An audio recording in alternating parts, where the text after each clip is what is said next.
Perdana Menteri Datuk Seri Anwar Ibrahim memaklumkan Malaysia dan Republik Kyrgyz setuju ingin membangunkan kerjasama dalam bidang pendidikan, termasuk pendidikan dan latihan teknikal dan vocational TVET serta sains, teknologi, kejuruteraan dan matematik STEM.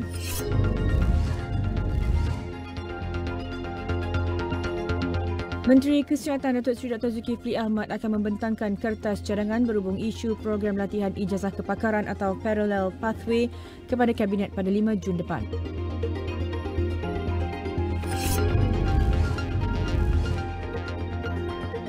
Dewan Bandaraya Kuala Lumpur di BKL akan mendirikan 4 kontraktor bagi setiap kawasan parlimen untuk kerja-kerja penyelenggaraan pokok di Kuala Lumpur. Ikuti liputan berita dan analisis menyeluruh setiap hari di saluran 501 dan astroawani.com.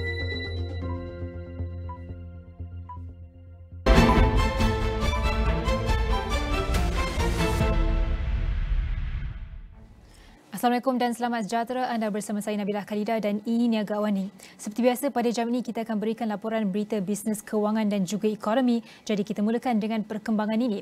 Lebih 80% ketua pakar ekonomi seluruh dunia menjangkakan ekonomi global akan mengukuh atau kekal stabil tahun ini. Menurut World Economic Forum, ia peningkatan 2 kali ganda berbanding laporan pada 2023. Dalam kajian terbarunya, WEF berkata jumlah pakar ekonomi yang menjangkakan keadaan ekonomi global surah menurun kepada 17% berbanding 56% sebelum ini. 2/3 pakar ekonomi yang dikaji juga menjangkakan pemulihan berterusan dalam pertumbuhan global dipacu transformasi, kecerdasan buatan dan transisi hijau. Laporan ujuran ketua pakar ekonomi itu juga memberi amaran ketegangan geopolitikal dan domestik akan kekal menjadi risiko penghalang besar. 97% pakar ekonomi berkata geopolitik akan menyumbang kepada ketidaktentuan ekonomi tahun ini. Selain itu, 83% pakar ekonomi juga berkata politik domestik juga akan mencetuskan ketidaktentuan ekonomi pada 2024 dengan separuh penduduk dunia akan mengundi pada tahun ini. Menurut pengarah urusan WEF Sadia Zahidi, laporan itu sekaligus menggambarkan lanskap kompleks ekonomi dunia yang harus dikemudi oleh pembuat dasar. Justru katanya perlu wujudkan pembuatan dasar yang mampu menghidupkan semula enjin pertumbuhan ekonomi global serta mewujudkan asas yang lebih berdaya tahan, terangkum dan mampan.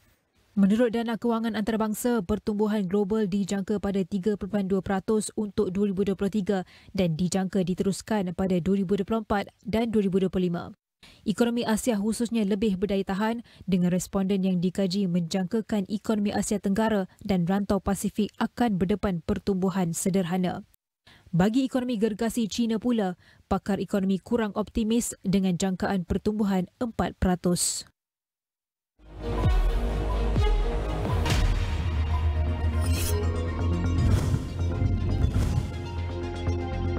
Untuk bersih TH Plantations Berhad bagi suku pertama tahun kewangan 2024 meningkat 13.6% kepada 13.04 juta ringgit daripada 11.47 juta ringgit pada suku sama setahun sebelumnya.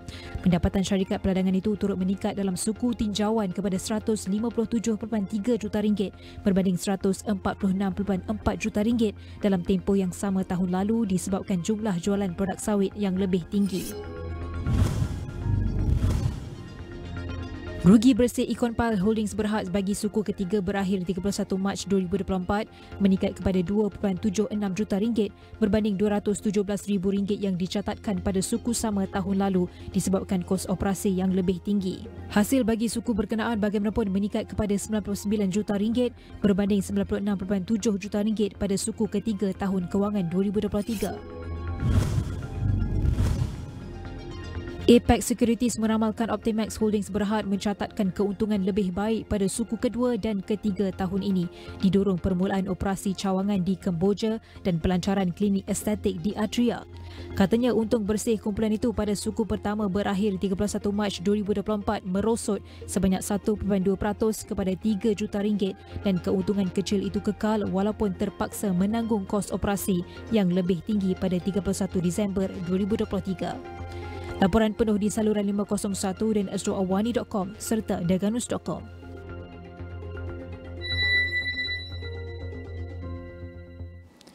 Baik, Malaysia dan Republik Kyrgyz bersetuju ingin membangunkan kerjasama dalam bidang pendidikan dengan tumpuan kepada bidang yang diperlukan pada masa hadapan. Ia merupakan usaha untuk mengukuhkan kerjasama dalam bidang pendidikan termasuk pendidikan dan latihan teknikal dan vocational TVET dan sains, teknologi, kejuruteraan dan matematik STEM. Perdana Menteri Datuk Seri Anwar Ibrahim menerusi hantaran di laman Facebook berkata, perkara itu dibincangkan semasa beliau menerima kunjungan hormat daripada penasihat dasar luar kepada Presiden Republik Kyrgyz Muratbek Azimbakiyev di Perdana Putra Putrajaya pada Rabu. Ia berhubung program kerjasama teknikal Malaysia MTCP, Malaysia bersetuju untuk melatih lebih ramai peserta dari Republik Kyrgyz dalam pelbagai bidang. Perdana Menteri berkata pertemuan itu turut membincangkan mengenai pelantikan penasihat khas dari Malaysia ke Republik Kyrgyz untuk membantu dalam pembangunan ekonomi negara Asia Tengah itu. Katanya dalam hal ini beliau memaklumkan beberapa calon berpotensi telah dikenal pasti dan sedang dalam proses disenarai pendek oleh Malaysia. Menurut Anwar, Muratbek turut menyampaikan surat dan cenderahati daripada Presiden Republik Kyrgyz dan Ketua Kabinet. Semasa lawatan Perdana Menteri ke negara itu baru-baru ini, rakan sejawatannya, pengerusi Menteri-Menteri Kabinet Republik Kyrgyz, Akilbek Zaparov menzahirkan hasrat supaya Malaysia melantik seorang penasihat kepada kerajaan negara itu. Dalam pada itu, Perdana Menteri Datuk Seri Anwar Ibrahim menerima kunjungan hormat berasingan daripada delegasi syarikat Amazon Web Services AWS tentang kerjasama teknologi. Pertemuan diadakan di pejabat beliau di Putrajaya pada Rabu bagi membincangkan perancangan pelaburan dua syarikat itu di Malaysia, terutamanya mengenai pusat data. Menerusi hantaran di laman Facebook rasmi beliau, Anwar yang juga Menteri Kewangan berkata, pelaburan berkenaan antara lain yang melibatkan pembangunan pusat data di Negeri Sembilan, Selangor dan Kuala Lumpur yang berjalan mengikut perancangan. Malah Perdana Menteri berkata Malaysia mengalu-alukan pelaburan dan kerjasama strategik AWS dalam menyokong ekosistem transformasi digital terkini seperti pengkomputeran awan, internet kebendaan IoT, 5G dan generatif kecerdasan buatan AI. Aspek itu menurutnya penting dalam memastikan Malaysia tidak ketinggalan dalam arus perdana kemajuan teknologi terkini dan setanding dengan negara-negara maju lain. Delegasi AWS diketuai oleh Naib Presiden Dasar Awam Global AWS Michael Punk.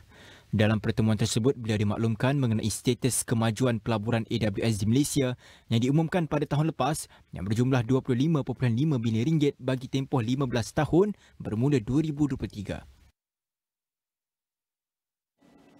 Dalam kunjungan rasmi yang sama, Perdana Menteri Anwar Ibrahim turut menerima kunjungan rasmi daripada Abu Dhabi Future Energy Company PJSE atau Masdar bagi memajukan ekosistem tenaga bersih di dalam negara.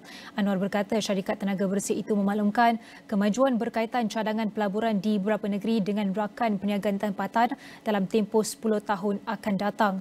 Kunjungan hormat dilakukan oleh Ketua Pegawai Eksekutif Masdar Muhammad Jamil Ar-Ramahi dan delegasi yang turut disertai Duta Besar Emiriah Arab Bersatu UAE ke Malaysia Dr. Mubarak Said Ahmad Burshaid Al-Dahiri.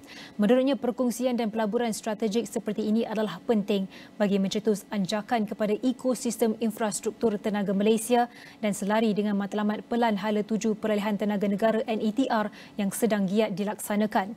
Perdana Menteri juga berharap agar kedua-dua pertemuan itu dapat membuka lebih banyak peluang serta ruang pelaburan, menambah pekerjaan dan lonjakan ekonomi selain situasi yang saling menguntungkan bagi semua pihak terbabit.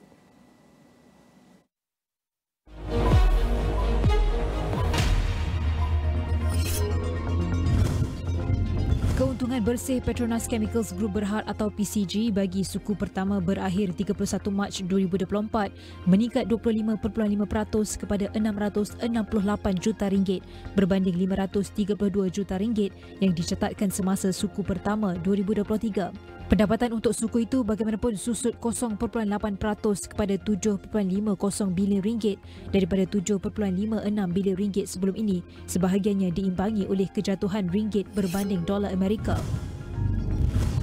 Petronas Gas Berhad mencatatkan untung selepas cukai PAT sebanyak 472.3 juta ringgit untuk suku pertama tahun kewangan 2024 meningkat 5.54% berbanding suku yang sama pada tahun 2023. Kumpulan juga mengumumkan dividen interim sebanyak 16 sen setiap saham setara dengan 316.6 juta ringgit mengekalkan tahap pembayaran dari suku yang sepadan tahun lalu.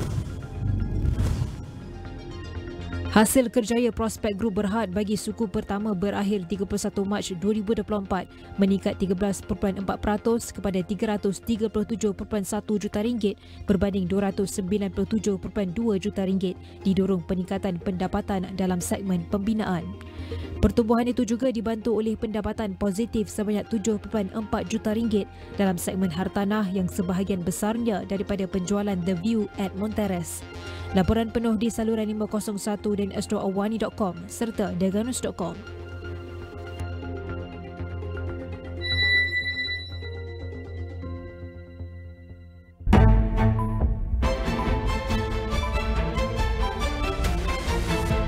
This June, here we go then, ladies and gentlemen.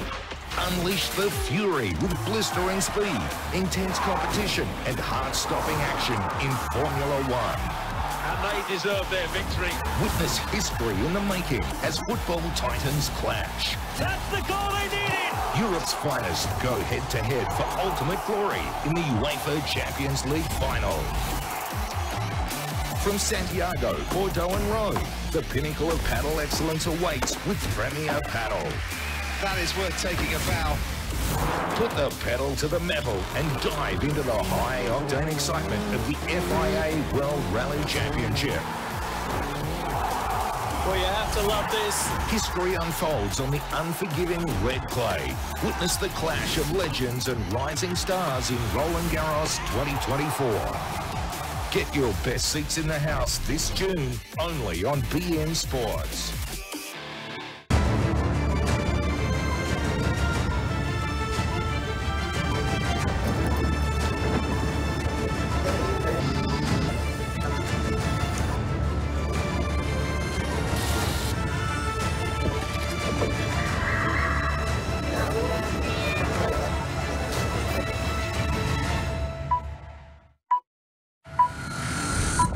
Gempur di Awani 7.45. Sarawak disasar menjadi negeri pengeksport padi menjelang tahun 2030.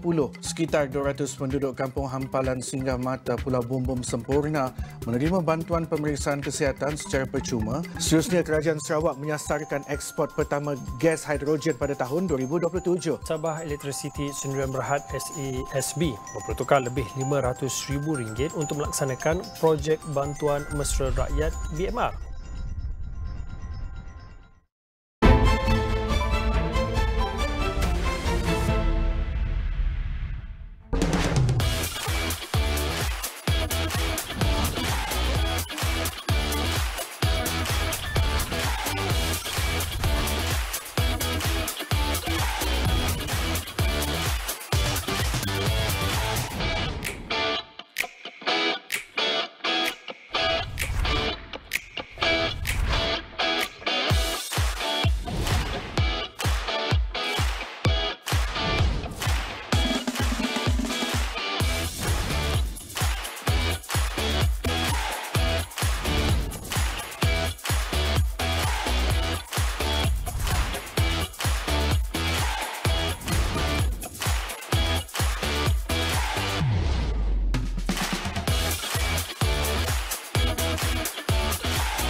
Baik, itulah tadi sedikit video promo Selangor International Business Summit atau Sidang Kemuncak Perniagaan Antarabangsa Selangor atau lebih dikenali sebagai SIBS kini kembali untuk edisi ke-8 dan sudah tentu banyak pengisian program dan aktiviti menarik akan dilaksanakan Kerajaan Negeri Selangor dan kali ini difahamkan ada 2 siri penganjuran. Jadi untuk bercerita lanjut berkenaan SIBS 2024 ini, saya mempersilakan tetamu kita di studio iaitu YB Eng Zihan, Exco Pelaburan Perdagangan dan Mobiliti Selangor. Terima kasih kerana sudi datang ke studio dalam Niaga Awani pada pagi ini.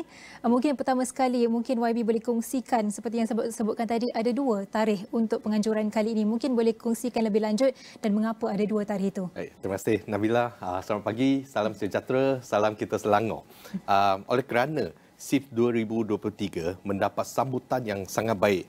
Jadi bagi tahun ini, iaitu SIBS 2024, Kerajaan Negeri Selangor telah memutuskan untuk diadakan sebanyak 2 kali.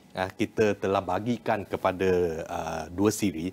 Siri yang pertama akan diadakan pada 25 hingga 27 bulan Julai, dan bagi siri yang kedua adalah pada 16 hingga 19 Oktober 2024. Kenapa kita bagikan kepada 2 siri? Kerana kita nak memberi tumpuan kepada program-program yang telah digariskan. Dan bagi siri pertama, ada 2 jenis program utama, iaitu Selangor ASEAN Business Conference ataupun SABC. Dan program kedua adalah Selangor Investment and Industrial Park 2024 ataupun dinamakan SPARK. Ini merupakan satu pameran bagi industrial park di seluruh Asia Tenggara. Ini adalah bagi siri pertama. Bagi siri kedua ada Selangor International Expo, iaitu lebih pada makanan dan minuman, food and beverage. Dan program kedua adalah Selangor Life Sciences Conventions. Ini lebih pada bioteknologi. Dan bagi yang ketiga adalah Selangor Smart City and Digital Economy Conventions. Ini more on the teknologi, smart city dan sebagainya. Jadi kedua-dua siri ini mempunyai program yang berbeza. Jadi mungkin ini tahun ke-8 diadakan. Jadi mungkin kita nak tahu apa perbezaan ataupun kelainan anjuran kali ini kalau kita nak bandingkan dengan yang tahun-tahun sebelumnya. Apa mungkin apa daya penarik untuk orang ramai datang?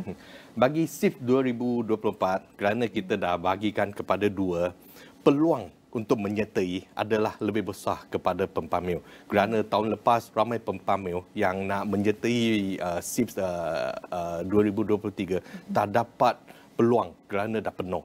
Jadi kali ini dengan adanya 2 siri, jadi ruang bagi pameran tu adalah lebih besar dan lebih banyak peluang kepada pempamer. Saya bagi contoh seperti bagi F&B selalunya mendapat sambutan yang cukup hebat dan cukup baik.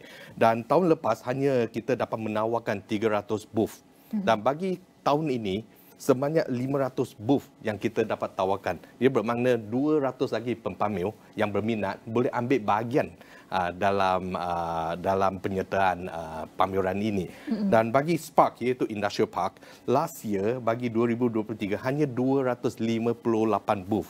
Tetapi tahun ini kita akan mampu menawarkan lebih daripada 400 booth. Ini juga bermakna lebih banyak syarikat boleh take part ataupun participate dalam pameran tersebut. Jadi ini merupakan satu peluang yang terbaik dan saya berharap semua yang ingin menyertai expo ini boleh ambil peluang ini. Jadi kalau YB dah kongsikan ruai pun makin bertambah, tarikh pun dah jadi 2, jadi mungkin anggaran untuk peserta yang datang tu berapa ramai dan mungkin anggaran sasaran nilai transaksi untuk SIBS tahun ini. Sudah tentunya tahun ini target ada dah jauh lebih tinggi daripada tahun 2023. Bagi potensi nilai transaksi bagi tahun ini adalah 7 bilion ringgit. Tahun lepas yang kita dapat capai adalah 6.12 bilion. Tapi tahun ini kita letak satu sasaran yang lebih tinggi iaitu 7 bilion. Dan bagi bilangan pengunjung ataupun pelawat perdagangan, kami yakin kami akan dapat menarik seramai 65,000 pengunjung bukan dari Malaysia sahaja tetapi dari pengunjung dari antarabangsa, khususnya daripada negara-negara di Asia Tenggara. Mungkin ada program khas lain yang dirancang sempena SIBS kali ini, mungkin yang pada tahun lalu tak ada, tapi pada kali ini kita ada rancangan khas. Bagi tahun ini beberapa program penting yang kami akan adakan adalah seperti jemputan kepada Timur Tengah sebagai rakan ASEAN di Selangor ASEAN Business Conference, kerana kita ingin menampilkan solidariti negara-negara ASEAN sebagai satu blok perdagangan. Jadi ini merupakan satu program yang baru. Yang keduanya adalah satu program yang baru iaitu Industri Kreatif ASEAN. di mana kita ingin mempamerkan seni dan budaya daripada negara-negara di Asia Tenggara. Dan ini juga dapat kerjasama daripada embassy, kedutaan daripada negara-negara Asia Tenggara. Ini juga merupakan satu komponen baru bagi SIBS 2024. Dan satu lagi adalah sempena ulang tahun ke-50 hubungan diplomatik antara Malaysia dengan China. Kita juga akan menganjurkan Malaysia Chinese Entrepreneurs Conference, persidangan iaitu persidangan usahawan antara Malaysia dengan China. Ini juga merupakan satu program yang baru yang akan kita masukkan ke dalam SIBS 2024. And untuk tahun ini juga kita tahu ini merupakan acara tahunan yang kita tawarkan peluang perdagangan bukan saja dalam negara tapi juga luar negara. Tapi mungkin apa yang kita boleh tawarkan, apa kalau peserta dan juga pemain industri bila datang, apa yang boleh mereka dapat daripada acara tahunan ini? SIBS ataupun Selangor International Business Summit merupakan business summit yang terbesar di Asia Tenggara. Jadi ini merupakan satu peluang yang terbaik baik bagi pempamer ataupun pengunjung untuk mengembangkan network perniagaan mereka. Di sini mereka ada peluang untuk berjumpa dengan pembeli ataupun mereka punya pembekal di Selangor International Business Summit. Dan bagi pempamer tempatan, mereka mempunyai peluang untuk mempromosikan produk baru, sistem baru, idea baru kepada pengunjung-pengunjung dari luar negara. Dan bagi pempamer luar negara pula, mereka mempunyai satu program khas yang akan kita anjurkan yang kita namakan Supermarket Buyers Program. Ini khususnya bagi pempamer F&B. Dan kerana kami telah ada satu perjanjian bersama supermarket yang terbesar, beberapa supermarket di Malaysia, dan kita menjadikan program ini sebagai Supermarket Buyers Program. Jadi mereka berpeluang untuk menjual produk mereka di supermarket yang terkenal di Malaysia. Jadi ini merupakan satu platform yang sangat baik maupun bagi pempamer tempatan dan juga pempamer dari luar negara. Dan sudah tentu antara acara yang dinanti-nantikan adalah sesi perkongsian oleh speaker-speaker. Jadi mungkin siapakah antara speaker yang kita perlu anticipate to come to the event? Speakers tu kami masih belum dapat confirmation ataupun kepastian daripada speaker. Tetapi kalau kita rujuk kepada tahun-tahun lepas, ramai speaker yang terkenal bukan dari dalam negara kita sahaja, tetapi dari luar negara juga akan turut serta menjadi speaker. Dan selain daripada itu, banyak side events seperti talk sessions dalam bidang-bidang yang tertentu ataupun topik-topik yang tertentu tu akan turut dianjurkan dengan speaker dalam bidang-bidang tersebut. Dan kali ini kami juga dapat sokongan yang cukup baik daripada kerajaan pusat, daripada Kementerian Pertanian dan Keterjamian Makanan dan juga MITI. Kedua-dua kementerian ini memberi sokong yang cukup kuat, dan saya yakin dan saya percaya menteri daripada kedua kementerian ini mungkin akan turut serta dalam program-program yang akan dianjurkan di dalam SIBS 2024. Jadi untuk orang ramai yang nak datang ataupun turut serta dalam acara ini, adakah ada terbuka kepada orang ramai ataupun ada syarat-syarat kelayakan tertentu? Ia terbuka kepada semua yang ingin mengunjung SIBS 2024 dan mereka boleh melayari website Invest Selangor untuk mendapat maklumat selanjutnya dan membuat pendaftaran awal. Mungkin boleh kongsikan laman webnya? Okey, nanti laman web itu www.investselangor.com.my. Tak apa, nanti kita boleh tambah juga lepas acara siaran langsung ni dikeluarkan. Dan mungkin sedikit ataupun sebelum kita akhiri, mungkin ada harapan yang boleh YB kongsikan untuk acara pada tahun ini SIBS 2024. Jadi saya bagi pihak Kerajaan Negeri Selangor amat mengharapkan segala program ataupun perancangan bagi SIBS 2024 dapat dijalan dengan lancar, dan yang paling penting sekali saya amat mengharapkan kita dapat mencapai objektif utama SIBS 2024, iaitu kita ingin menjadikan negeri Selangor ni sebagai gerbang perniagaan ke Asia Tenggara. Ini adalah objektif utama. Dan bercakap mengenai Asia Tenggara YB, tahun depan Malaysia bakal mempengerusikan ASEAN. Mungkin SIBS untuk tahun depan, mungkin kita advance sikitlah soalan ni. Mungkin apa kelainan untuk tahun depan yang boleh kita jangkakan dan mungkin apa specialty sebab kita jadi pengerusi ASEAN, mungkin apa kelainan untuk SIBS tahun depan? Seperti apa yang saya sebut tadi, objektif utama bagi SIBS ni adalah untuk menjadikan Selangor sebagai gerbang perniagaan ke Asia Tenggara. Jadi ini memang merupakan satu tema ataupun satu objektif yang kami berusaha supaya kita dapat mencapai objektif ini. Nah, bagi tahun depan, sekarang SIBS 2024 adalah satu program warm up bagi kita semua untuk kita semua bersedia untuk menjemput lebih ramai peserta daripada Asia Tenggara bagi tahun depan. Dan tahun depan kita akan menjadikan Selangor Business Summit lebih pada ASEAN Business Summit. Dan dari sinilah kita akan bergerak ke sana. Itu juga merupakan satu sebab kenapa bagi tahun ini kami telah mula untuk menjemput negara-negara dari Asia Tenggara untuk mempersembahkan budaya dan seni mereka. Jadi ini merupakan satu program warm up dan tahun depan kita akan pelbagaikan program-program untuk negara-negara dari Asia Tenggara untuk melibatkan maupun perniagaan ataupun kebudayaan mereka ke dalam Selangor International Business Summit 2025. Dan kalau saya lihat juga kita tengok tema masih dikekalkan, tema yang sama dan mungkin boleh kongsikan bagaimana SIBS ini mampu memacu pelaburan dan juga perdagangan di peringkat rantau Asia. Bagaimana apakah strategi melalui SIBS ini supaya kita memacu pelaburan di Asia Tenggara itu? Di Asia Tenggara ni kita mempunyai populasi yang agak tinggi, lebih kurang 650 juta penduduk di kawasan Asia Tenggara. Jadi ini merupakan satu pasaran yang penting, pasaran yang besar kepada semua pelabur.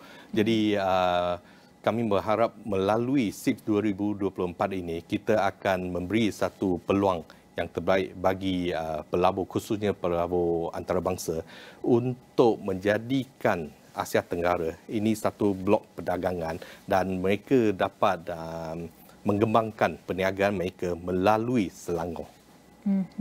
Okey, itu adalah sedikit perkongsian daripada YB Eng Zihan, Exco Pelaburan Perdagangan dan Mobiliti Selangor, dan kepada orang ramai di luar sana, ambil peluang ini untuk turut serta dalam Selangor International Business Summit yang diadakan setiap tahun. Untuk maklumat lanjut, kami akan sertakan butiran lanjut dalam semua platform digital Astro AWANI. Jadi saya kira sekian saja untuk Niaga AWANI pada hari ini. Terima kasih sekali lagi kepada YB kerana sudi datang dalam Niaga AWANI pagi ini.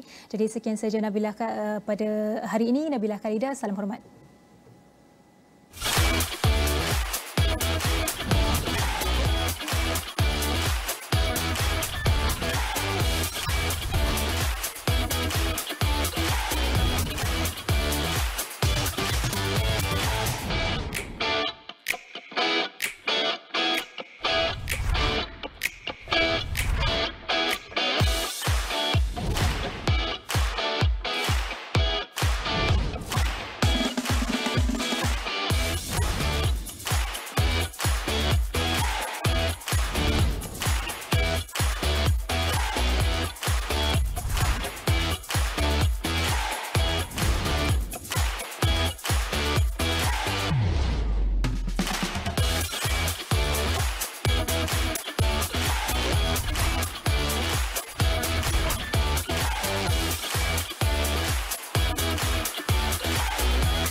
telah dikejutkan dengan satu berita rombakan terkesan dalam sejarah. Aku ada satu job untuk korang. Kau pernah dengar kan? Keluarga 5 gading. Long, betul kau nak buat ni?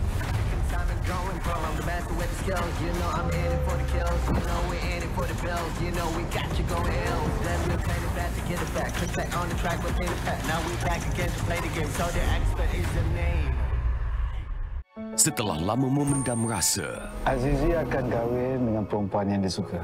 Apa I nak pindahkan you untuk kesenangan? Azizi itu bukan cacat, dia autism. Aku dah setuju.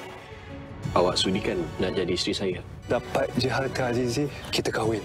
Takkanlah nak kahwin dengan orang yang tak cinta. Azizi itu berhati tahu orangnya. Hidup kita akan senang tahu nanti. Inikah nilai sebuah cinta? Bunga Salju di Astro dan Astro Go.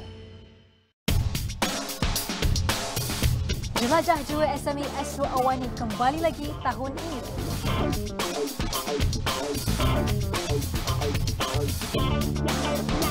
Bersedia untuk mendapatkan penyelesaian dan transformasi digital untuk semua perniagaan kecil dan sederhana untuk bawa bisnes anda ke peringkat antarabangsa. Dapatkan info terkini jua SME Astro AWANI di juasme.com.my.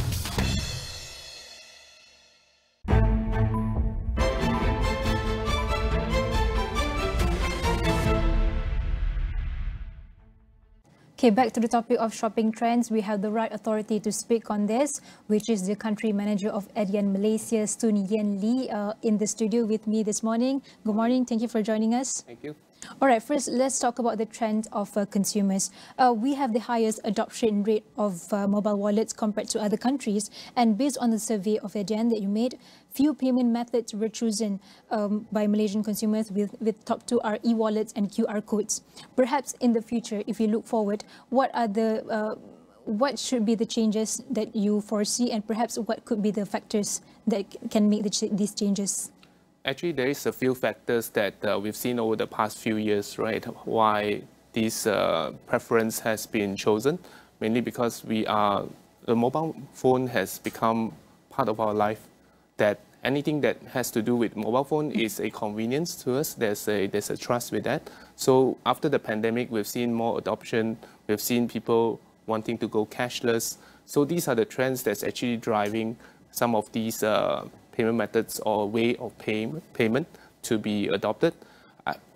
For now, as a consumer myself, right, I don't see that could change. But again, never say never, right? Trends always change. What we always advise our businesses is that to be ready to offer that kind of flexibility whenever a different payment method is preferred. Again, your presentation earlier talks about the Gen Z, Gen Y having different kind of preference. So there's actually no one-size-fits-all kind of situation here. And what businesses need to be is to be very flexible, ready to change, ready to offer the preferred payment methods wherever the customers are shopping with them, whether it's online or is it into the store or even social media. But adoption is one thing, but right now we see the rise of bombardments of a lot of platforms. But right now, do you see that all these consumers prefer to have a seamless platform, or they will go towards a platform that offers many rewards?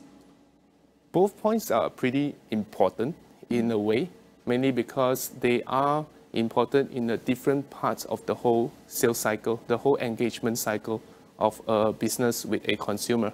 When you talk about what customers are looking for when they start shopping around, loyalty nowadays are really hard to get because they know there is always a better offer somewhere else. So again, offering the right promotions and the right loyalty to points and also whatever the consumers are looking for is important first step to actually engage them to come into your business, the retailers to be able to say, okay, I want to buy this product. And the next thing is when they have decided that they will shop with this retailer, that experience of checking out is also very important. Mainly because if they had to wait 5 minutes for a staff to update a promotion or give the discount and have them sign a disclaimer form and all, that is actually not a very nice experience. So they might go through the hassle of wanting that promotion, but on the next purchase, they will actually have second thoughts. So again, consumers and also retailers, they actually consider these two factors. They actually balance it. They look at businesses who are actually offering them the best offers. At the same time, businesses who are actually able to understand them, personalize it, and also make sure that the experience of checking out is as seamless as possible. And when we say seamless, again, it's not about one experience, right? It could be many. For example, searching for the product online and then buying it in store, or actually going to the store but the stock is not available, can they immediately buy it online and have it delivered to their house? So again, these are very different shopper journeys, and every business actually needs to strive to understand how their consumers prefer to shop with them and offer it to them in a very seamless way. Basically, it lies on personal experience and preference as well. Right. As for myself, I had that experience where I want that reward, that shipping fee or stuff, but I had to find the specific coupon codes somewhere. But that's the challenges. But perhaps maybe you could share on why millennials prefer to shop online, and specifically on social media platforms, and how does this apply implications towards businesses? So maybe a few points here. The millennials, they went through the whole cycle of starting off without the internet and then coming in, then social media came along.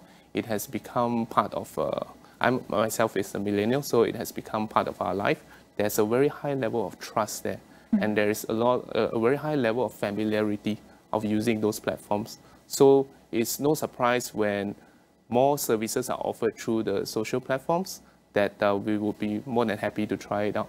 So again, that is only one segment of all the different customer demographics, right? Again, businesses, I can't stop repeating this point, which is businesses really need to be able to understand where their customers are coming from, the age group, what their preferences are, and be ready to offer it. And sometimes these are trends, and trends do change. And when that change, are these retailers and businesses ready to embrace that change as well? You mentioned about trust earlier, but are you saying in a way that we millennials are less scared or less wary about cyber threats online? Cyber threat is, I believe most consumers are concerned about it. A lot of us have experienced that before, somehow in some way or another. But again, because of the familiarity of it, the awareness of it, we do grow out of it. I believe the strength of trusting a platform versus the strength of external forces like fraudsters trying to come and make do the cyber attacks and also raise cyber security issues, is that it's always about user awareness. Not so much, the technology is important to make sure that these things don't happen. But again, at the end of the day, there's so much social engineering now in the market that no matter how good a system is, if the consumers are not careful and they're not aware of it, they could actually fall trap to it. So again, we continue to progress. The loyalty to that platform is so strong that we would actually learn and embrace it and also be more aware around how cyber attacks could happen. But speaking of technology, we're right now on a fast pace of technological advancements, and we have right now perhaps we have TikTok Shop, but in the future we don't know what may be coming in the future. So what strategies should Malaysian retails be prepared to adopt, and also in line with these evolving customer preferences and also the context of social commerce itself? So I think the context will be more than just social commerce, mainly because the keyword here is be where your customers are, be flexible, and offer them what they expect to see. So when we talk about flexibility and also offering, that is relating to personalization. As much as we say that social commerce is on the rise, TikTok Shop is now very popular and a lot of consumers are shopping through it, it doesn't mean that the business in the brick and mortar or their e-commerce website or their mobile apps is not important. All of them are equally important in the way that because as a business, you engage them as one single brand with one single experience. So it doesn't matter whether the customer is coming in through your store or coming in through your website or even social commerce. What businesses need to do is really be focused on providing a consistent experience to them. Take, for example, if it's really fast for me to set up a store in a social commerce website, social commerce platform, but can I actually also make sure that my system support it, whereby the same loyalty program can be used, the same points can be used to redeem the purchase? These are questions whereby we say are all your channels actually connected together on the back end to make sure that they are talking to each other. If not, it will end up being a very siloed omni-channel. We call it omni-channel because the business has a sales channel in all these different platforms, whether it's in the store, in the e-commerce, or at the social commerce, but they are not talking to each other. So at the end of the day, that introduces a lot of inconsistency. But take, for example, if I were to purchase something online, I realize that the shoe size is wrong, I could actually return it through the online channel as well, whereby they will arrange for somebody to collect it. But I have the risk of maybe exchanging for something that is still the wrong size or the wrong design. I would prefer to return it in the store and exchange it in the store. Can that be done? Some businesses do, some don't. I think the main reason why they don't is because the systems are not connected and different teams are handling. So again, for businesses, what they really need to embrace is to make sure that all their systems are talking together so that they can give that very consistent experience to the customer. And having said that, the other part I mentioned about personalization is you can't personalize an experience for a customer if you don't recognize them when they come in from different channels. So, for example, some loyalty programs can only be used in the store and not online, or maybe online and not in the store. That causes a bit of a loyalty issue, right? Whereby as a consumer, I want to be recognized the moment I walk into the store or the moment I log into the website, and I want to be able to see all the vouchers and all the discounts that I'm given and be able to use it in all these channels. And maybe you can share a little bit more on the percentage of consumers' loyalty towards retailers who offer direct purchases via social media, and why is seamless omni-channel experience is crucial for fostering customer loyalty. So what I can share is on the business side, what we have seen, businesses who actually started selling on social commerce actually saw a more than 1/3 increase in their revenue. So there is interrelation. When we say the 1/3 increase in revenue doesn't necessarily happen within just social commerce, but holistically over the whole business. So this channel is actually helping the whole business rather than saying that, hey, this is an individual champion that has been bringing in new sales. But in order to engage the customer, you open up a new channel whereby you know a lot of your potential customers are. It could be helping to drive customers into the store, or maybe while they are standing in the LRT, waiting to reach their destination, and they started using mobile app to start surfing and shopping, and they remember what they saw on the social media platform. So again, they are interrelated, and in a way, social media channel probably is the latest hype, right? But what if there are new channels in the future? I mean, like Metaverse or any other new channels whereby they can engage customers, right? Will the businesses be ready? And will the businesses be able to offer the same kind of experience when they go into all these new channels? So that is the main question for most of the retailers. And earlier, based on the presentation earlier, it says that 73% of social media has helped Malaysian retailers. And how does enabling social commerce has helped the revenue growth of a Malaysian business so far?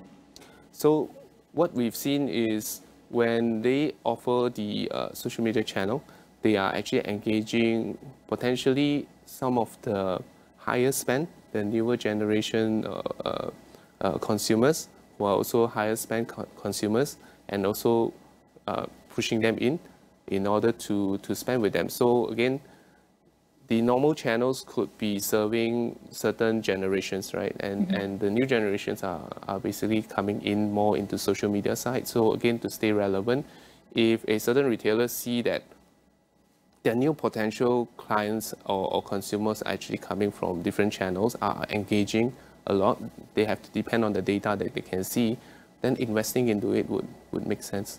So again, it's not 100% it will work, but from the statistics, it does show that when they invested into enabling another channel on the social media side, that has actually helped to increase the bottom line in terms of revenue. But with all this data and all these trends, one thing for sure is that business can garner is about big data, and this can further strengthen their back end. Yes. So how have this technology that they have or that Eden have help them to integrate the system and manage inventory in real time?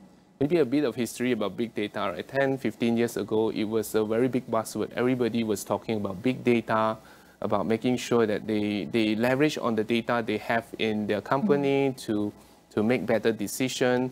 But the main challenge that most of these businesses had last time was their systems were not talking to each other. Or the consistency of the data that they are collecting from different systems were not able to be matched. And that doesn't help with making decisions or leveraging on big data. So fast forward 10, 15 years, this has changed a lot.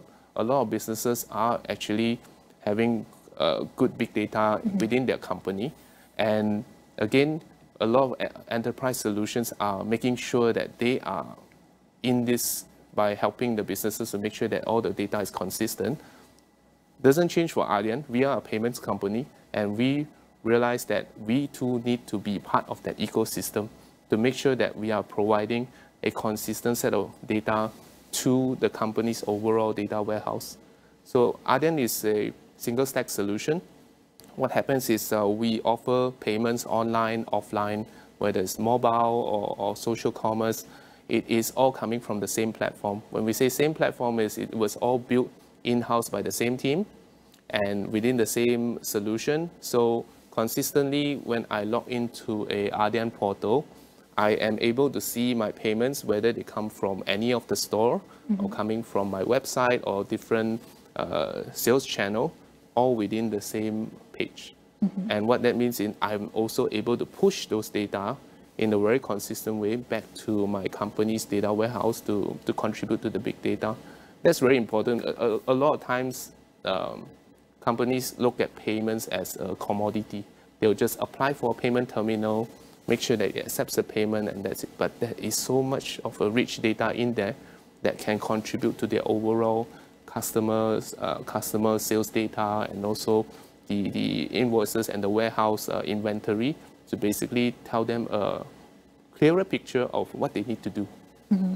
We talk about big data, we talked about technology, but for businesses, especially the medium and small businesses, their main concern is, of course, cash and also investments. So how do businesses strike a balance between starting their first investment into the system and ensuring it translated into a bottom line within the same year or certain period? So how do we convince them? That's a very good question, mainly because at a different stage of a business growth, there are different requirements. Let's say if I were to start a shop selling clothes, my focus will be to make sure that I'm giving the best customer service and the best quality clothes. I will be the finance manager. I will be having all the Excel files. I will be monitoring the staff. It's easy. But the moment I say the business is good, I'm going to open a second store, a third store, a fourth store. That is when the question of scalability comes in. Am I able to replicate what I do in the next store with the next manager? We are just different human, right? And also, I'm the business owner, but I'm not. The other person is actually just hired to run the store. So again, this is where systems come in, right? Because a lot of times when we start off everything hands-on, manually. But once we go into a much more complex situation whereby we are expanding to more shopping malls, to different regions or to different countries, then in a way we would need to start thinking about what does the system does which could replicate what I've been doing, right? How can it help me in terms of making sure that I keep the consistent experience, I keep the consistent operational processes in each of these stores. So again, this is at different stages, SMEs should think about what's important to them. It's not necessary for them to invest a lot into solutions and system, but also, like, for example, the implementation of e-invoice also would push them to think about cashier systems at least being online and also fully system run rather than manual run. So a lot of factors, but again, focus on what they need to do. But when it comes to growing, then the question is, are you ready to grow? Do you have the right solution to basically grow sustainably without hitting any issues, for example, inconsistency in service or offering? And we're now still on SME or MSME, and we know they're backbone of our economy and also the biggest contributor to our GDP. And we've seen that these SMEs, the adoption rate of QR payments have rise. And what do you see, and how do you see the trend for small businesses to move into other different payment methods, and perhaps using this data to strengthen their back end? Yes. What's the trend do you foresee? Okay, so maybe we talk about the current trend, how SMEs have already started embracing QR codes, right? That was mainly because they start seeing the benefit of checking out faster, as well as cash management, right? That's the most basic thing when I think about how SMEs would consider using a QR code. What are the other factors that would determine what kind of payment methods they accept in the future, right? It's really consumer-driven, it's really market-driven, and also it's really driven by how the government would push for it. Right? There's three players in the market. One is the government that sets the stage, and then the businesses, whereby they say, hey, can I do the cost-benefit analysis, right? There is a cost to accepting a credit card. There is a cost to accepting a certain payment method, but also there is a cost to managing the cash, or there is a cost to leakage of sales, whereby the money received versus the goods sold will not doesn't tally, right? So all these comes into play. And the other thing is, how often does a consumer ask, hey, do you have this wallet? Do you have that wallet, right? That actually drives the whole ecosystem to think about what would be the next thing that the SMEs need to accept as a payment method. But what are the potential risks? Earlier I mentioned about cyber security threats, but perhaps what are the potential risks, and how can these players mitigate these risks, and perhaps are there laws to mitigate these risks fairly between players and also consumers at the same time? So I can speak from experience of working with customers that we have. Right? It's not a very simple answer to it.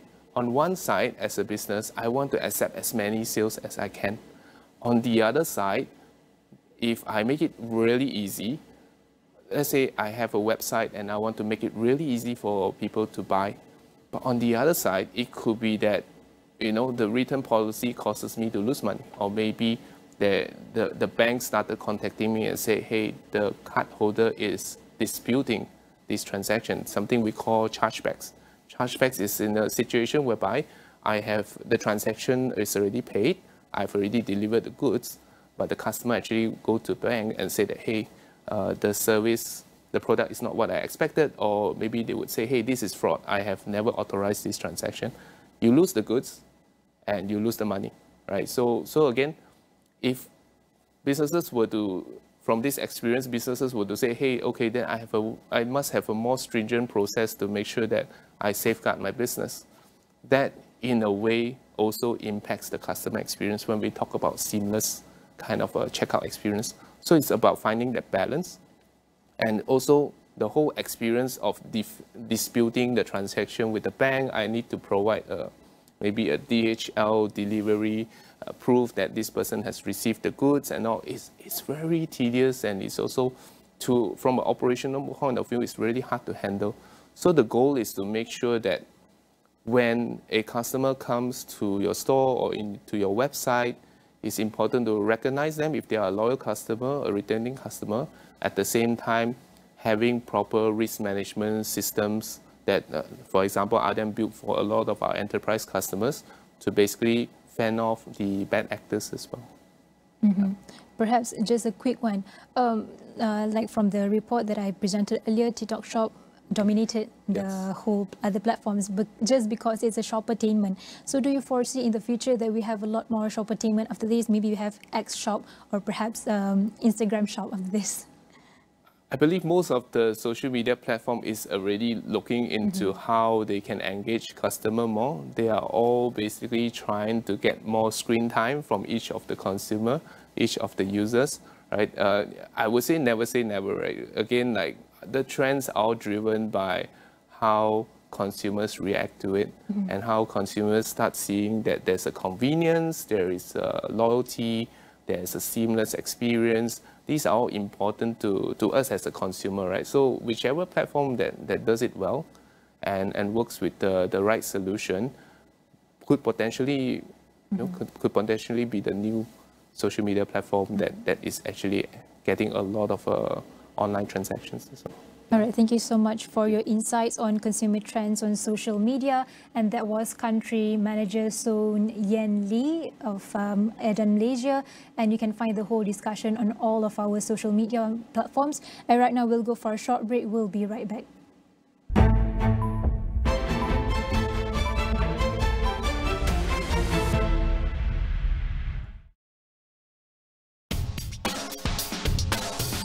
Jelajah jiwa SME Astro AWANI kembali lagi tahun ini.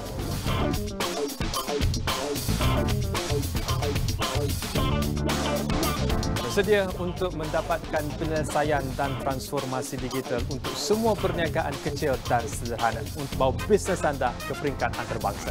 Dapatkan info terkini jiwa SME Astro AWANI di jiwasme.com.my.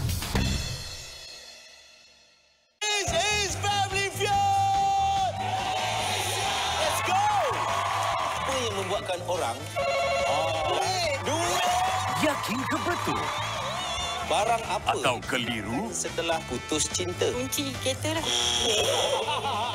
Dia marah dengan mak. Wow, aku pula yang risau. Hiburan untuk keluarga.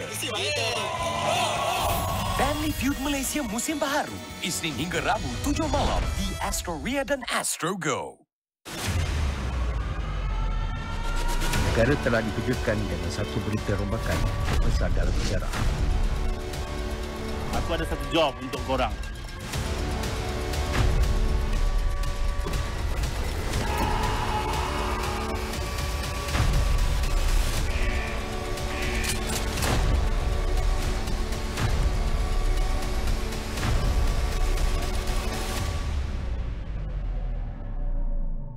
Prime Minister Datuk Seri Anwar Ibrahim is confident that the Malaysian economy will achieve stronger growth between 4 to 5% in 2024.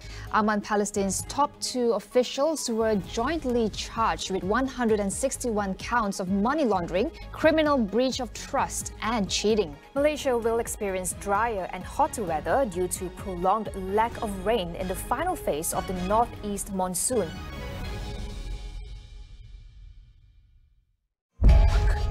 Yang mati ke yang hidup ke kita kena cari dia.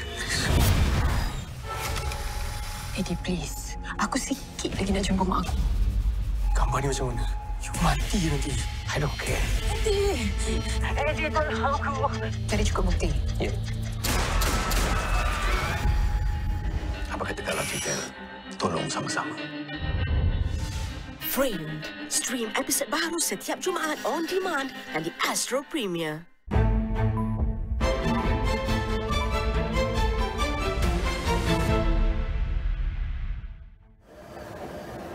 All right, this week, the Semicon Southeast Asia 2024 conference, the region's premier event for the global electronics manufacturing and supply chain industry, is set to take center stage. The conference begins on Tuesday, May 28, that will be held at Malaysia International Trade and Exhibition Centre, MITEC, that will be launched by the Minister of Trade, Investment and Industry MITI, Tengku Datuk Seri Zafrul Tengku Abdul Aziz. The event will be featuring discussion on key pivotal roles, components of semiconductor industry growth. And also join me my conversation with one of the leading figure in the electronics industry, Ajit Manacho, the Chief Executive Officer, CEO and the President of SEMI, on sharing his perspective on the current trend, emerging trend and the future outlook for this sector. Let's take a look.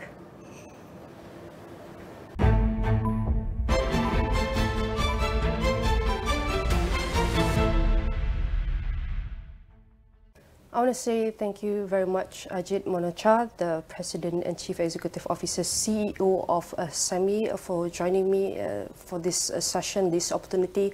Firstly, if you want to talk about the electronics manufacturing and even the supply chain industry, maybe you can share with us firstly the current industry landscape and how are the significant trends shaping the industry? What are the primary growth of factors that we can see that are significant within the development within the global electronics industry? Well, thank you for having me. I think this is a question which I've been asked many times about the trends in this industry. I think we are going through very unprecedented times in this industry. Unprecedented in terms of the opportunities. This industry started roughly 70 years ago. In 70 years, we reached IC revenue of 580 billions or so in 2022. With some softening in 23, we are on the rise again. But in next 7 to 8 years, it's going to double to 1 trillion. So the trends are tremendous. And what is driving these trends? Last decade was the decade of IoT.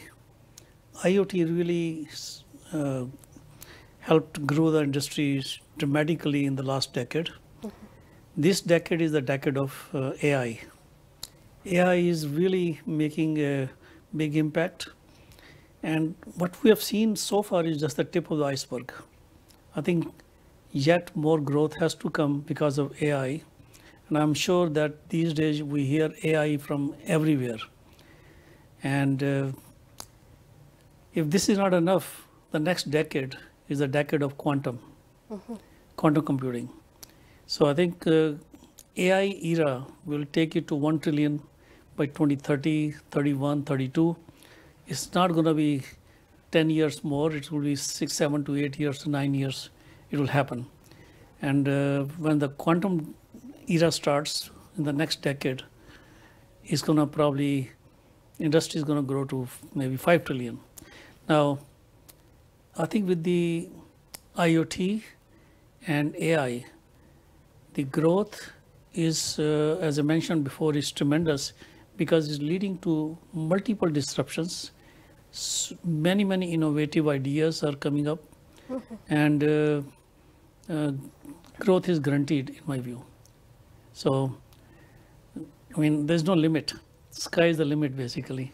So I think we are in a very promising situation with respect to the opportunities, but it's not going to be easy to capture the growth because there are a lot of headwinds, and maybe I'll talk about that if there's a question like that. Right, the prospect of this industry we are seeing, as you mentioned, it's going to be at a large scale, and definitely there are many more for us to do in efforts, and initiatives are all welcome all over the world. But talking about this industry in the scale of global, how about the geopolitical tension right now with the current US-China trade war? How is this affecting the global electronics industry as a whole?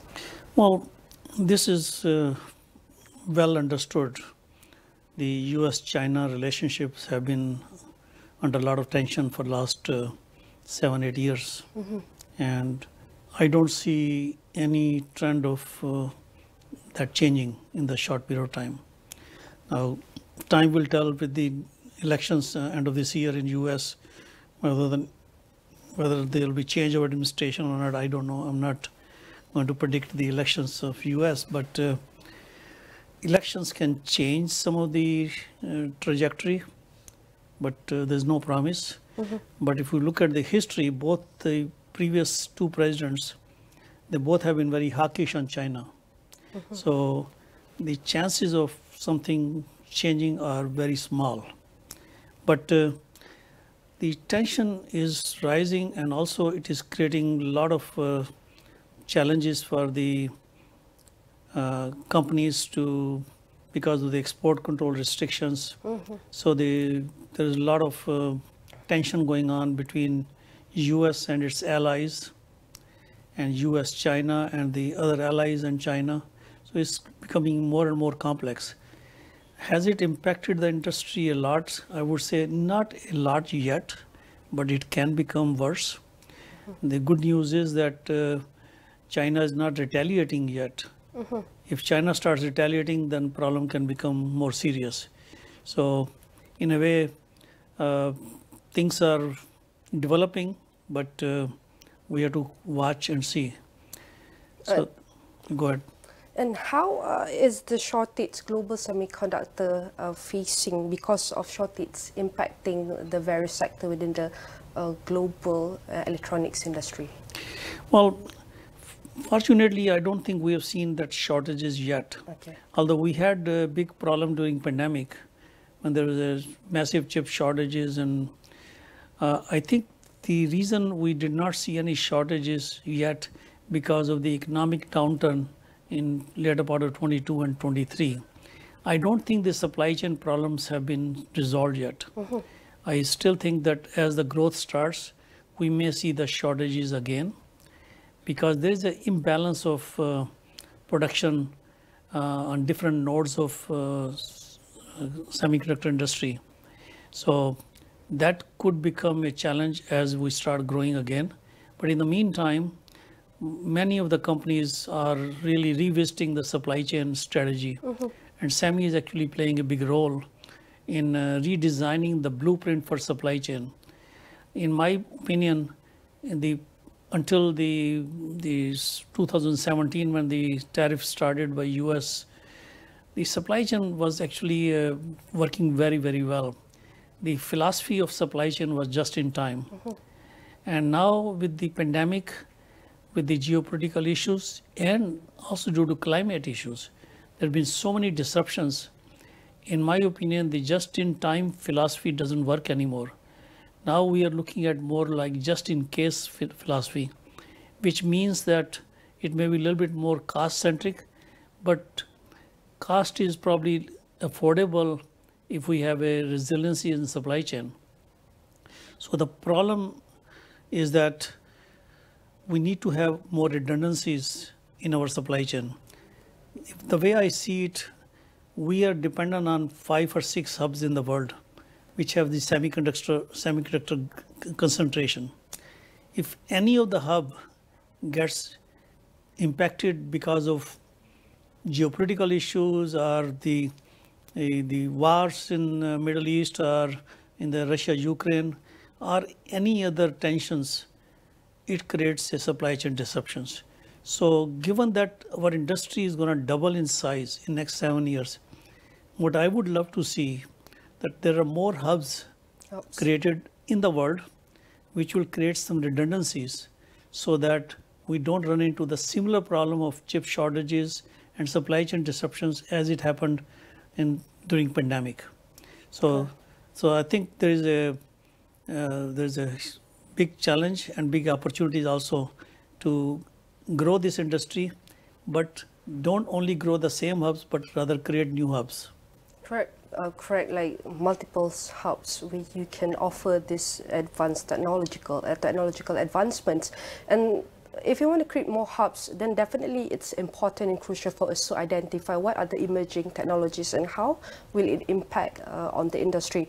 For example, we want to talk about the emerging technologies like AI, 5G, like you said, the computing, and how are these emerging technologies will poise the most significant impact on the industry? You know, a lot of people think that we just need to focus on the most advanced technologies, which is like 5 nanometers or 3 nanometers, 2 nanometers. Yes, that's important because there's a lot of growth in the data centers because of the autonomous vehicles, and there's a lot of data being generated. And also because of social media, there's a lot of communication going on, and hence the data centers load is increasing. Data centers use a lot of advanced technologies, and of course, but the growth is across the board. There's a growth on even the legacy technologies as much as in the advanced technologies. If you really look at the smartphone, 20% of the chips are the advanced technologies, 80% are the legacies and old technologies. So you need each one of them. Correct. I mean, any missing of any chip of any node will create a disruption. So there's a growth across the board. So I think that's the good news about this industry, that virtually every segment is growing. I will say almost equally.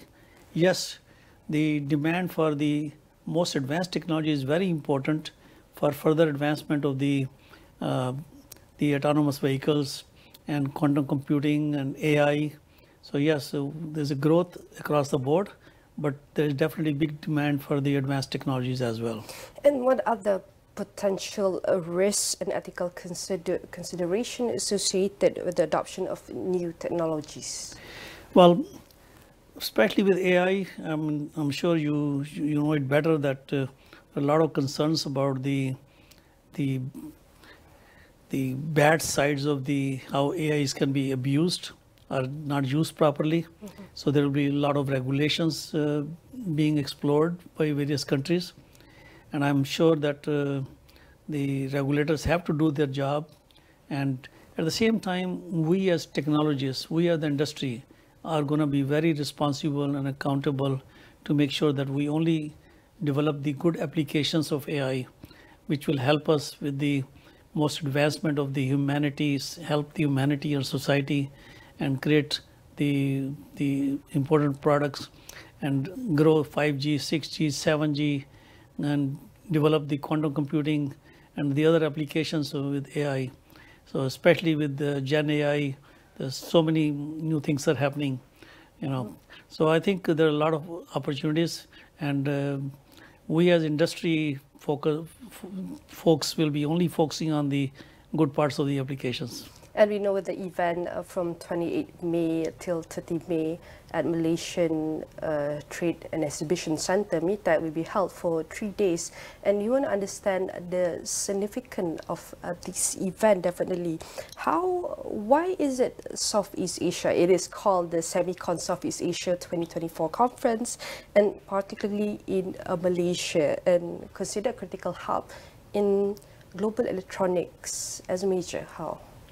Well, Southeast Asia has been very prominent, playing a prominent role in this industry, and especially Malaysia has been, in addition to Singapore, has been very active in growing this region of all aspects of semiconductor industry, not just the back end, the front end, the design houses, and so on. And I'm very, very impressed with the Malaysian government's policies and the support for the industry. So I think this administration has also come up with a lot of incentives, and also they have formed this task force which is to further grow the innovation in Malaysia.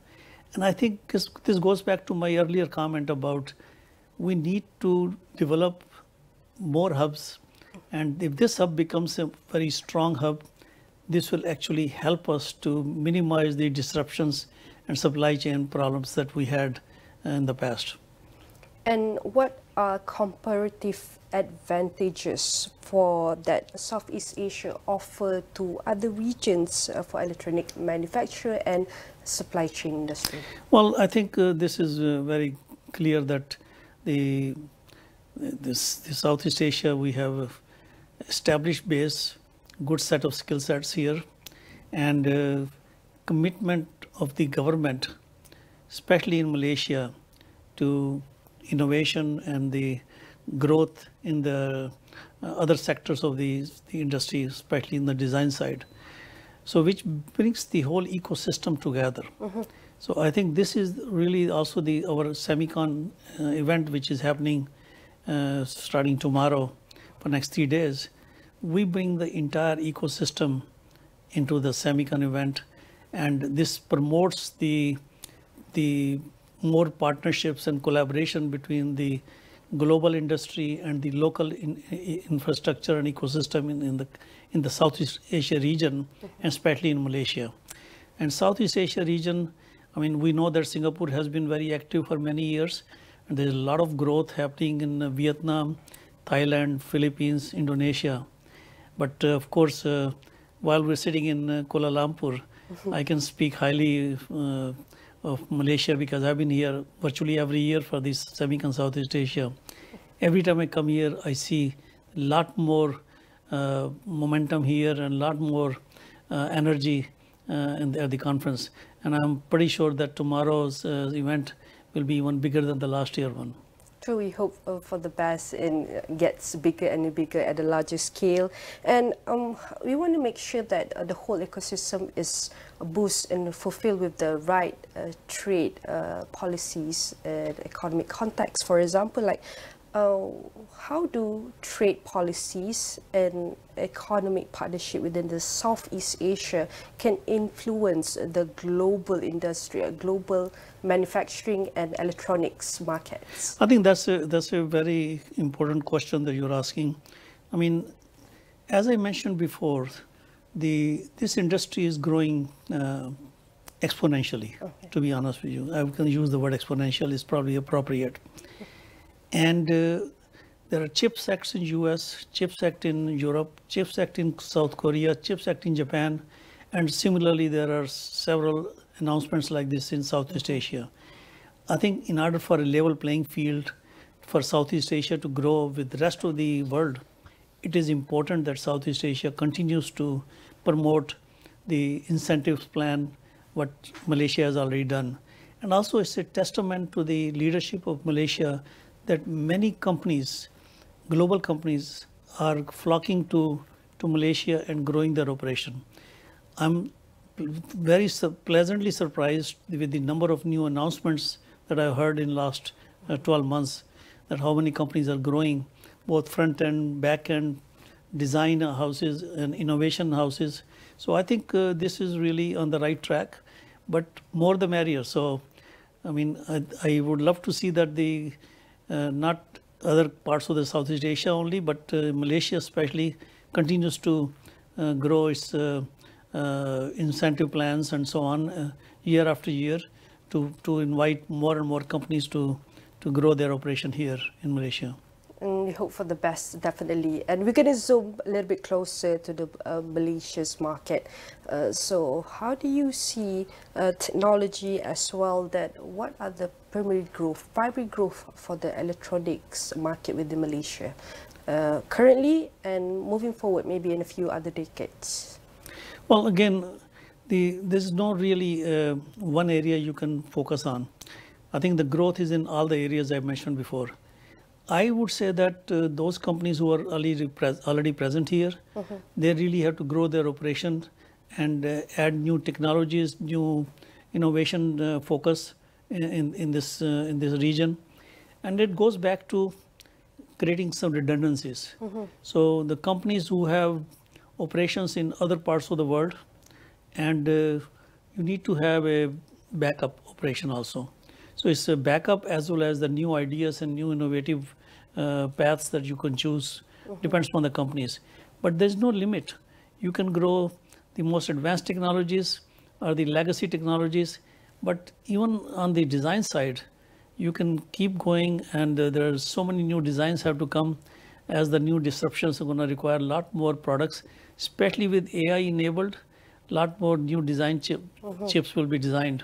So I think I don't think I want to point to one place, but most of the focus will be on the data centers because they'll need a lot more chips. Also in automotive sector, big focus on that, because going to electric vehicles and with EV, there's going to be a lot more growth in this area also. And the 6G and 7G are around the block. There's going to be a lot more focus on this, on the communication side with 6G and 7G. And next decade will be the quantum decade.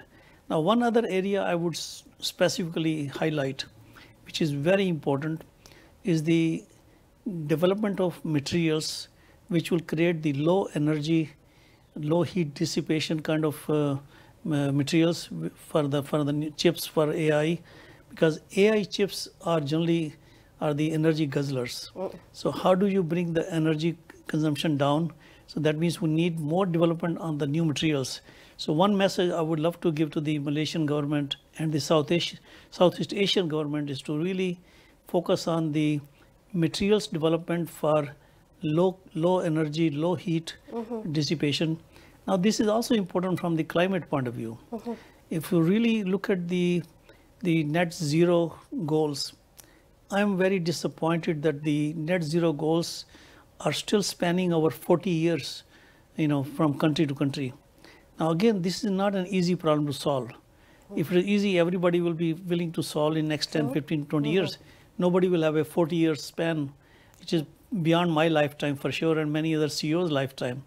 So I think SEMI has started a very active program on semiconductor climate consortia, and formed a semiconductor climate consortia, and also formed energy collaborative where we're focused on the alternate energy sources.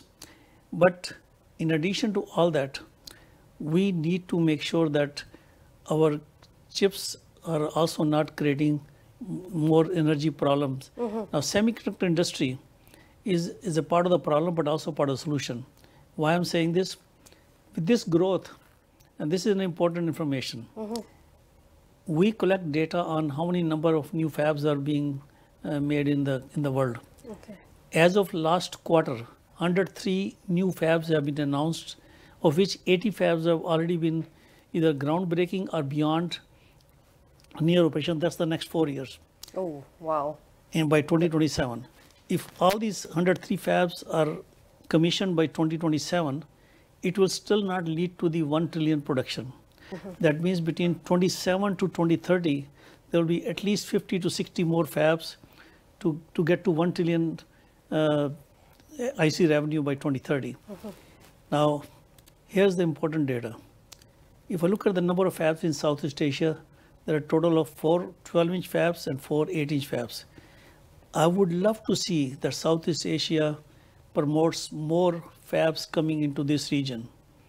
So only 8 fabs coming to Southeast Asia in the next 4 years, and I would love to see and this number grows to much bigger.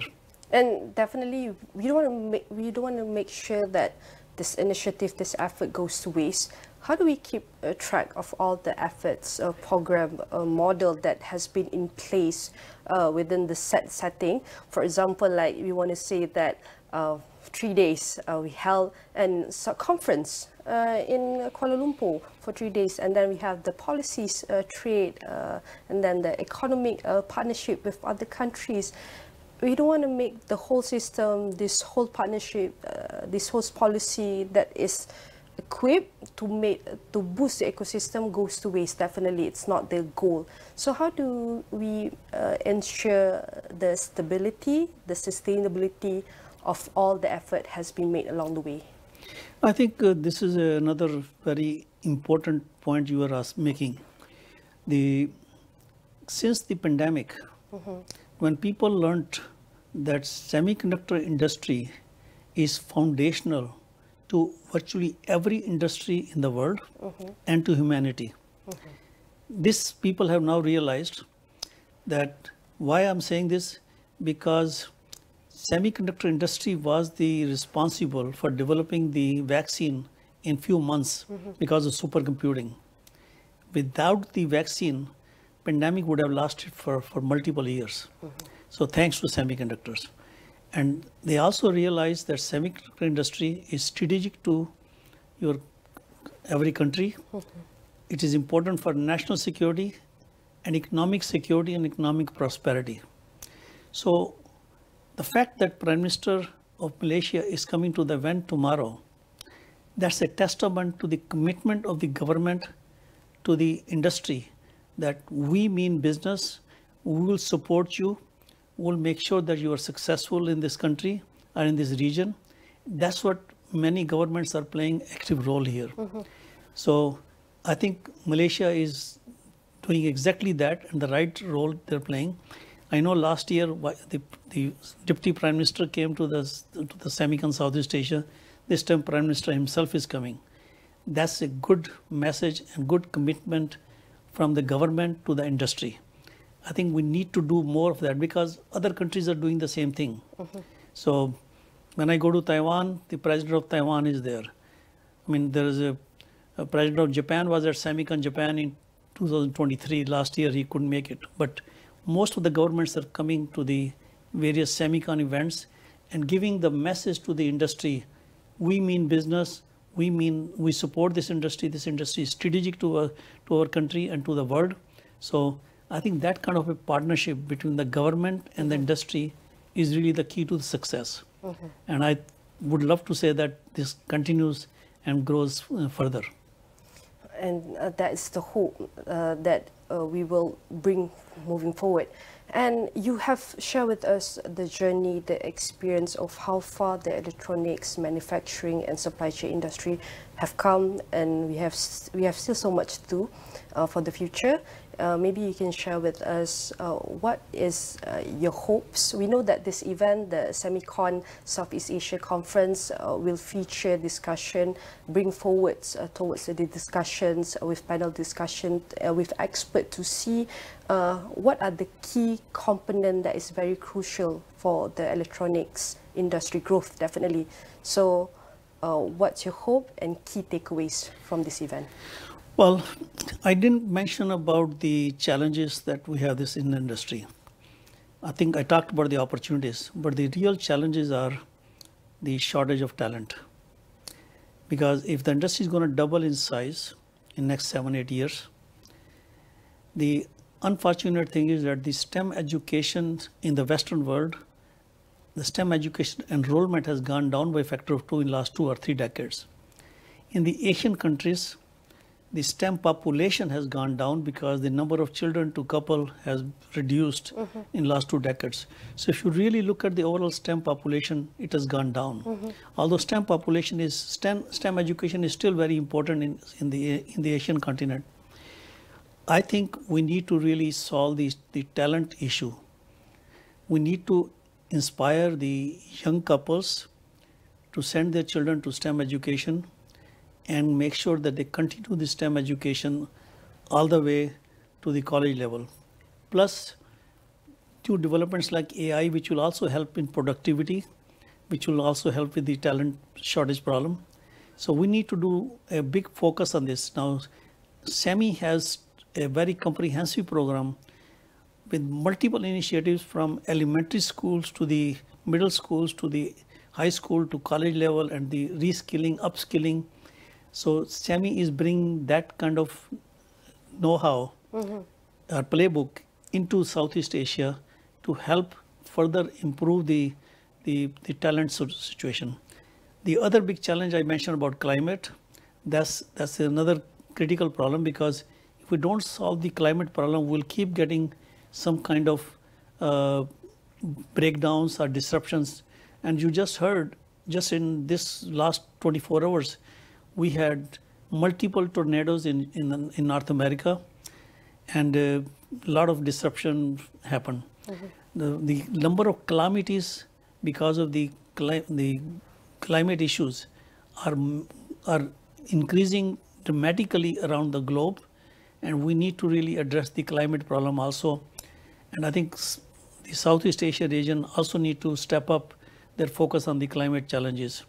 So we need to address the talent and climate challenge. Now, something which SEMI has started, we have formed a platform called SEMI International Policy Summit, where I have brought the policymakers, academia, and industry and civil society together as a new platform where we're collectively addressing the solutions for the most difficult challenges or daunting challenges like talent and climate and so on. All right, that is the discussion between me and the CEO and President of SEMI, speaking on the direction of semiconductor, electronics and manufacturing and even supply chain industry. How can we navigate toward the complexity and opportunities in the global, Southeast Asia and even the Malaysian electronic markets?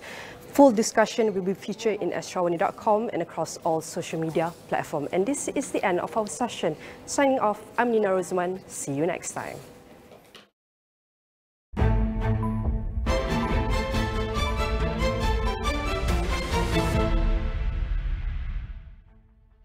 Sarawak disasar menjadi negeri pengeksport padi menjelang tahun